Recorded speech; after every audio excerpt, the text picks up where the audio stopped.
Everyone, I'm going to make a video on hyperfixations and what happens in the time in between when you don't actually have a hyperfixation, like how depression and loneliness and really bad feelings always come up when you find yourself without a particular hyperfixation for people who have hyperfixations. Um, Also, I'm just trying to make more videos, so I'm going to try to post more videos on my channel now, hopefully, so that YouTube maybe becomes a hyperfixation for me and it can distract me, and I can probably even make maybe friends through YouTube or do something interesting through YouTube that would benefit my life long term or something, because I find myself without social connections and I have no way to actually make social connections, so I am trying as hard as I can with whatever I have, which in this case is YouTube. Um, Also, yeah, I just can't wait until AI can, or some kind of technology could help me to get like better filters so I could like filter and look all nice. It's funny that when people talk about like lighting and making the proper lighting, everybody's like, oh, they need like bright lights, and you have all these kind of and for me the proper lighting would be actually really dark so no one can see me. But anyway, all right. So I wanted to like reflect on, like hyperfixations are a thing and people talk about them more and more and more. You hear people talk about hyperfixations. And just like a lot of different things in society, you think like, oh, it's on the rise. Like people with hyperfixations are on the rise. People with autism are on the rise, and so on. I wonder if it is true that they're on the rise, or if like this idea that we have about hyperfixation is just the result of the fact that we're so bored. Like in the past, they actually had like lots of community, and then they had lots of hard work, and they had like things to do every morning, like you have to get up and get that milk from the cow or whatever it is they were doing. They had so much to do, so they would never be able to be totally bored enough to have to hyperfixate on something mentally, right? But now we don't, so we have to. So more and more people are experiencing this sort of phenomenon where we always have something that occupies our mind, and we need that sort of extra thing. We need this hyperfixation, right? And then it makes me think like, if it is just a result of that technology got good and we are lucky that we don't have anything to do, so therefore we can we have to hyperfixate, then it like makes me think a little bit about yin and yang. Like we now have so much time, we're lucky, so we can hyperfixate. But are these hyperfixations what we really want to be doing? Does it really give us, well, if you really think about what hyperfixation is, it is like you mentally chasing dopamine, right? Because it's like you find something that slightly makes you happy. Somehow you look around, you find something that makes you happy, and then that gives you dopamine. So your brain just picks up on that and it thinks about it all the time. It has this sort of reoccurring sort of OCD effect where you're thinking about that thing all the time. So you have to go back to that thing, because that thing made you happy, right? But in the past, if you say, oh, people were less prone to hyperfixation because they had stuff to do, they had community, they had work and stuff like that, they would have been getting dopamine from community, from actual exercise, from doing things. And that type of dopamine is probably much better, as at least I think the science says dopamine from exercise and so on is much better than it would be from, things like semi addictions, which I think a hyperfixation is. It's a sort of mental addiction that we have, right? So, and I think it's also funny and interesting how all these words connect. Like, we can say, oh, you have a hyperfixation. That's a word that we use for like this process of going back to something. But you can also look at it from a total different perspective and use the word OCD. Oh, okay, you're OCD, your brain is OCD. It goes back, and then some people talk about it through the lens of ADHD. Like you can't control what you think about or how often. You don't have this filter, and so on and so on. So like it seems like when you think about psychology and the brain and all these different theories and stuff, and I see this like as a reoccurring theme, there are like a million different theories and ways and words and like stuff to talk about the exact same thing, and it just depends on the angle at which you're looking at it through. So one person could call it hyperfixation, another person could call it limerence if it's on a person. Another person could call it like just like, yeah, ADHD or OCD. Okay, you have OCD, so you have to do this thing over, So yeah, and I was thinking, yeah, about the yin and yang, in that, like, we are so lucky now that we have time to relax and do nothing, so that we get so bored mentally that we end up hyperfixating. But if we don't hyperfixate, what we have left is like depression, loneliness. Oh my God, the world is the worst ever.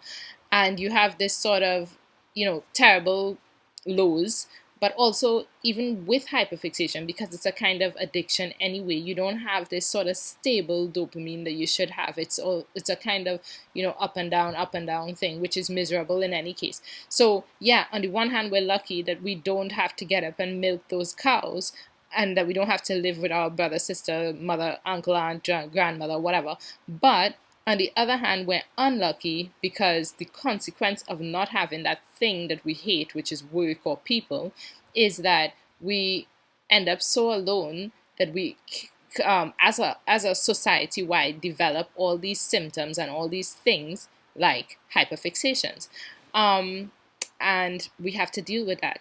And so yeah, like I said in the beginning, this video is just, I wanted to talk also about like the fact that, what do you do when you don't have a hyperfixation? Like, when sometimes a hyperfixation might be unhealthy, like if you're shopping too much or whatever because you're hyperfixated on, and then you say, okay, you have to stop.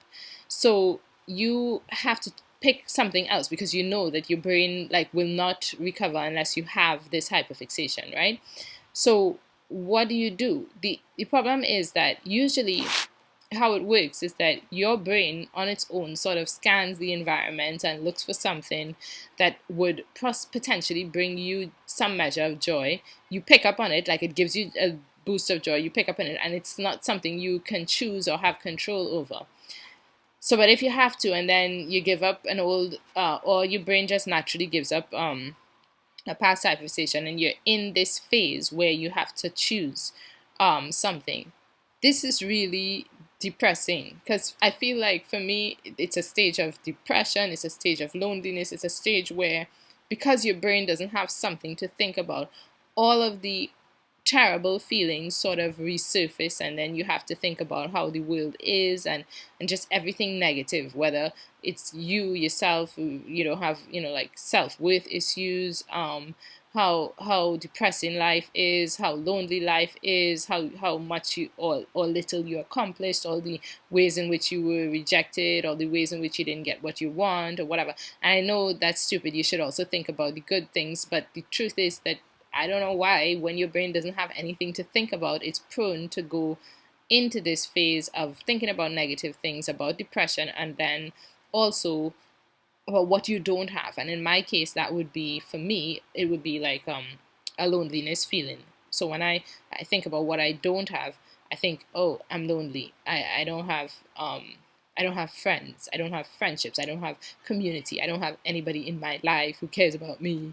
And so I go into a stage of loneliness. And usually what helps me, the thing that I could use against that, is usually some sort of hyperfixation, something that my brain sort of focuses on and says, okay, you're into this now, and you're going to learn everything about that thing.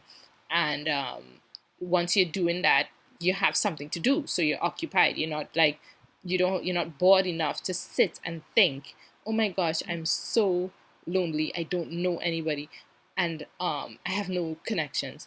And the thing is, like, also when you think about loneliness, you have like you could tell yourself a million, because I could tell myself definitely, oh, I don't need people, I don't need anything, I get food every day, I get, it's like, yeah, you don't need, but there's some human element to it where actually you do need people, you do need to feel like you belong. Need to belong theory, it's a psychological theory that shows that basically our health is linked to, and just, I don't know, because I'm studying psychology at the moment, so in case anybody doesn't know this and finds it interesting, So in psychology, there's a theory called need to belong, which is a really important theory.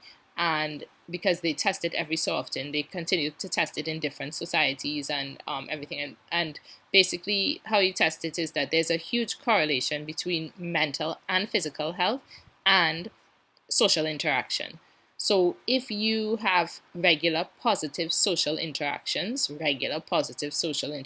you will have, on average, on the curve or whatever, you will have better mental health and better physical health. The less you have that, the worse your mental health is. So, and this is why in prisons you send people to isolation. It is actually physical things like silent treatment and stuff. These things are physically harmful to us in that we feel it. We really do feel it. And also, there's a lot of science on that, like science. That silent treatment and stuff, we feel it physically. It registers emotionally as a physical wound. As a, I don't know how to put it, but you register physically that you've been hurt and so on. And so yeah, we do have this need to belong. We do have this. We seek attention. We seek validation. All these things are absolutely normal. And I think the more I think about it, when I think about it in terms of loneliness and stuff, I think, at least for me, I don't think that I need like a million connections or anything like that. I think I need maybe three would be, three would be asking me for a lot, I think, in my case, because I have one now. I think I lived my entire life having two, right? Which would have, yeah. And I feel like I lost one of those. So, uh, long story, but, and so I was fine with two. So I believe that I can be totally, totally fine with two if I have two good connections.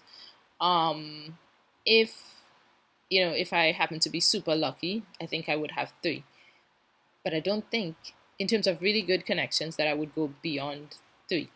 Um, but so yeah, I just gonna make this video, gonna upload it because I'm trying to make more YouTube videos to get my voice out there.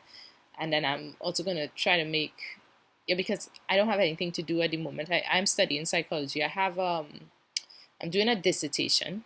If anybody happens to watch this video all the way to the end, I may need your help. So I'm doing a dissertation at the moment because I'm doing my master's in psychology, and I have to recruit 5 people. I need 5 people at least, because I have some. I'm gonna take from my family, okay. But I need 5 people to talk to for 1 hour. So I need 1 hour of your time via Microsoft Teams to have an interview on AI chatbots versus humans in terms of relations. So, like when you're talking to an AI chatbot versus talking to a human, what are the differences? What are the similarities? So, I have like lots of questions. So, I have specific questions that I will ask. And if you're interested and can take part, I will like send you all of the questions beforehand, and all of the, you have consent forms and all these things to sign.